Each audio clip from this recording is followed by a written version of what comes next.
I'm Ying from the Johns Hopkins University School of Medicine. I'm a director of the Cytogenetics lab. Today, I will share with you our OGM data in plasma cell neoplasm. Plasma cell neoplasm is a cancer of the plasma cells, which are responsible for producing antibodies. It is characterized by the accumulation of abnormal plasma cells in the bone marrow, as shown here. So as you can see here in the low power, you can see the mix of the normal and abnormal plasma cells in a bone marrow smear from a patient with a plasma cell neoplasm.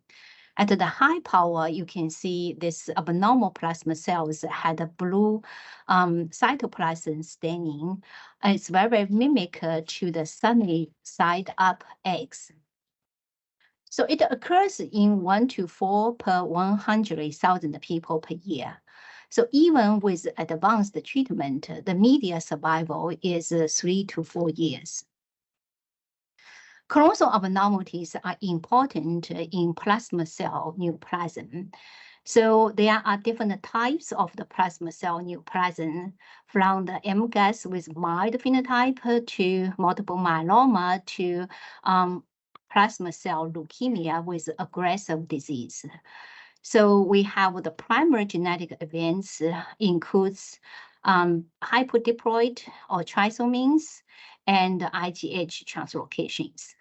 So hypodiploid means gain of multiple odd chromosome numbers, such as gains of chromosomes 3, 5, 7, 9, 11, 15, 19, and 21.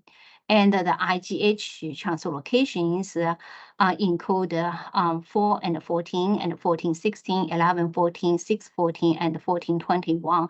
Those are the common IGH gene fusions in plasma cell neoplasm. So for the secondary genetic events, besides the gene fusions and gene mutations, you also will have the MYC rearrangement and loss of the TP53 and the gain of the 1q. So chromosome abnormalities are important for stage the patients with plasma cell neoplasm. So you can see here, we can use different scoring or stage systems. So we can classify the patient into mild disease to severe disease stage 3. Stage 1 is mild, stage 3 is more severe. So in the stage 1, you can see you have no high-risk chromosome features. And in the stage 3, you will have a high-risk cytogenetics abnormalities, such as 414 translocation, 1416 translocation, or deletion of the 17p. And in the version 2, we also added the gain of the 1q into the high-risk cytogenetics abnormality. So detection of the cytogenetics abnormalities is essential in risk classification of plasma cell neoplasm and is recommended by the best practice guideline. So we use different methods in the cytogenetics lab to detect the chromosome abnormalities. So commonly we use a conventional chromosome analysis or karyotyping to detect the big structure variation and the copy number variations. And we also commonly use fluorescence in situ hybridization of fish to detect abnormality in limited genomic loci. And we also commonly use microarrays which can detect the copy number variation, but however, it cannot detect the structure variations such as IGH translocations in this disease. So this is commonly the chromosome result will be. So up to 2/3 of those patients will have a normal karyotype as shown here. So we analyze 20 metaphases, and 20 metaphases has a normal karyotype. And less than 1/3 of the patients will have abnormal karyotype. Usually those are, the patients have very aggressive disease. So it's very challenging to get abnormal karyotypes by the conventional chromosome analysis. So the reasons are mainly because sometimes when we receive the sample, we have a low percentage of the plasma cells. And sometimes even the sample have a high percentage of the plasma cells, they are not dividing. So which means you will not get the metaphase from the abnormal cancer cells. So you will not be able to detect the chromosome abnormality in cancer cells. So enrichment, especially CD138 enrichment, has been widely used in this disease, can increase the assay sensitivity. So there are different ways you can enrich the CD138 abnormal plasma cells. So in here, I show you one of the methods which are commonly used in the clinical lab. So one is you can mix the magnetic particles conjugated with anti-CD138 with your patient samples. So you incubate them for 15 minutes, and so this magnetic particle will bind to the patient samples with CD138 abnormal plasma cells. So then you separate the non-labeled cells. So basically you use magnet and magnetic particles conjugated to the abnormal CD138 plasma cells will attach to the magnet, and unlabeled normal cells will pass through. Then you can collect the labeled cells. So this approach is very sensitive. The purity of this approach is about 92 to 97. So the fish on the CD138 enriched plasma cells are commonly used. So there are different probes we include in the fish panels. So most labs will include a gain of the 1Q, which is associated with a high risk, and the TP53 17P loss. This is a high risk.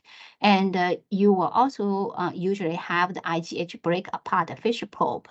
So if the IGH break apart fish probe is abnormal, you will reflex to the common to common dual fusion assays, so which will determine the different risks, include intermediate risk, or standard risk, and high risks. So this shows you the IGH break apart fish probes on the CD138 enriched plasma cells. So as you can see here, so you use the upstream and downstream and red and green color to label the IGH gene. So if the IGH is intact, so you will see the red and green together become yellow. So two fusions, so means intact IGH without separation of the upstream, downstream of the gene. So however, if you have a rearrangement, you will see the separation of the red and green color, as showing here, means you have the rearrangement of the IGH. So this approach is pretty powerful, but it only can tell you, the gene is rearranged, but it will not tell you who is your translocation partner. So because of the limitation of the fish for limited genetic loci, so in early 2020, we started a proof of the principle study using the OGM. So this study tried to explore whether we can find a method to detect the genome-wide copy number variation and the structural variation. So as you can see here, the timeline of the OGM at the GHH Cytogenetics lab is the following.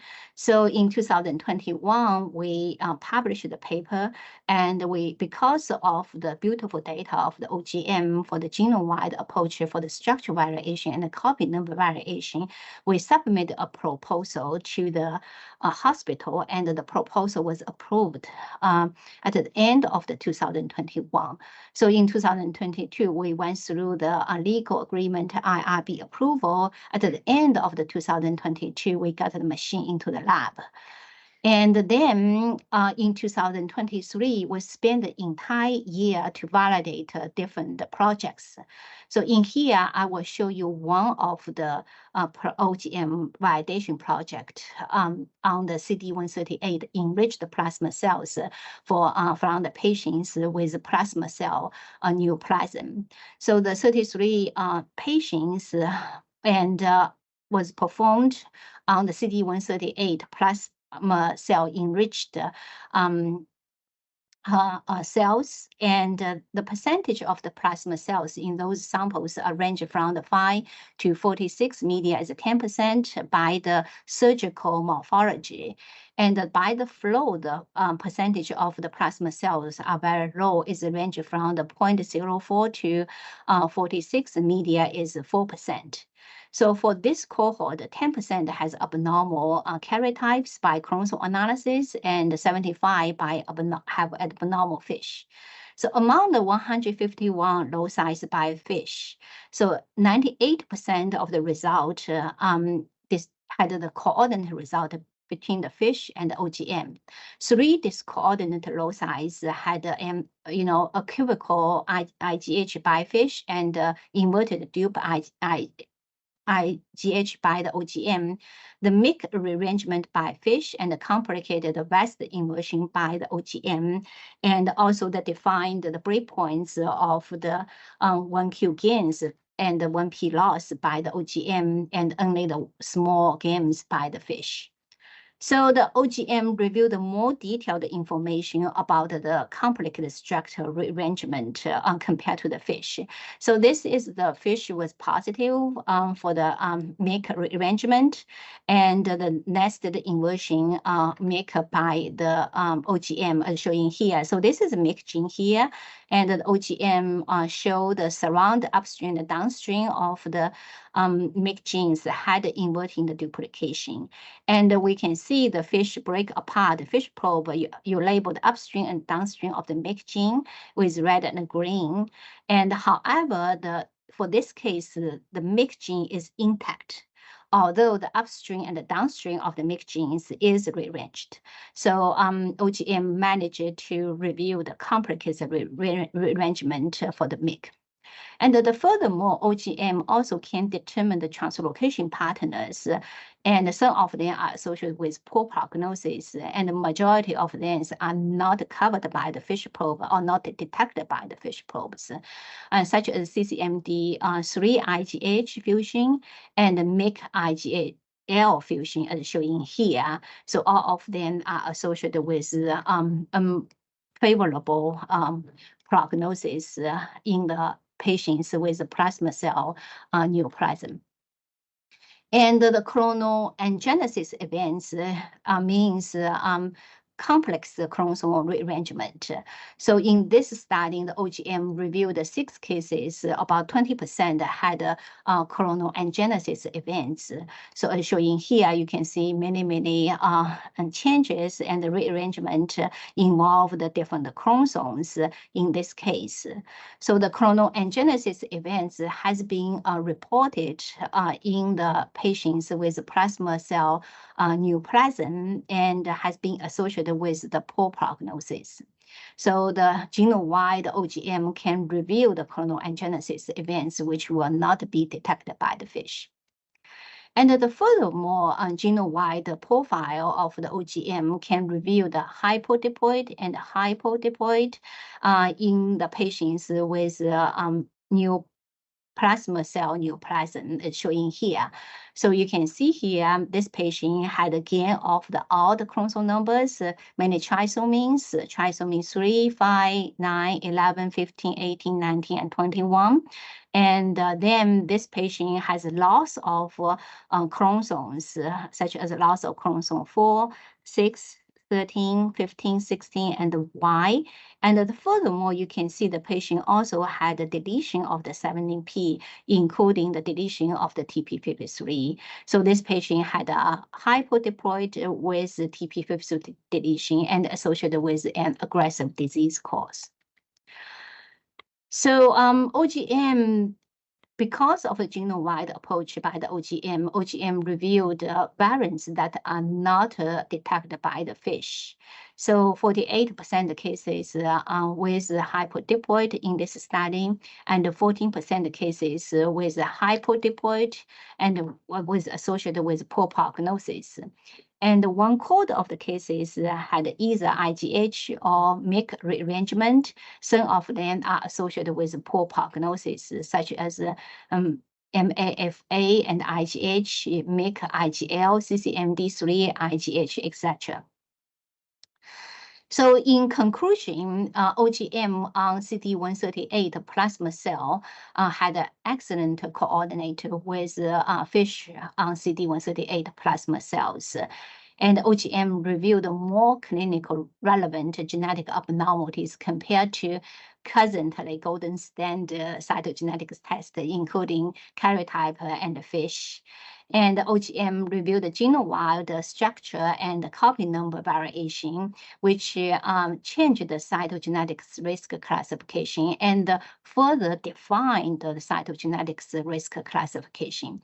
OGM may become the first-tier cytogenetics test for patients with plasma cell neoplasm, because of its clinical utility to review the genome-wide structural variation and the copy number variations. So I would like to thank the clinical cytogenetics lab and who did this work. And I also would like to thank the GH Genomics who collected the sample and isolated CD138 plasma cells for us. And furthermore, I would like to thank the Department of the Pathology and especially oncology and all the doctors, Kristen, Phillips, Kevin, and Carol, and Cider, who saw those patients with plasma cell neoplasm. And Kristen actually initiated this project with me, and we designed and we targeted the specific regions, unique regions associated with plasma cell neoplasm, and he started this project. And finally, I also want to thank Bionano who helped us to the Mandy, Mike, Eric, Stephanie, who helped us to be familiar with analysis software. Thank you.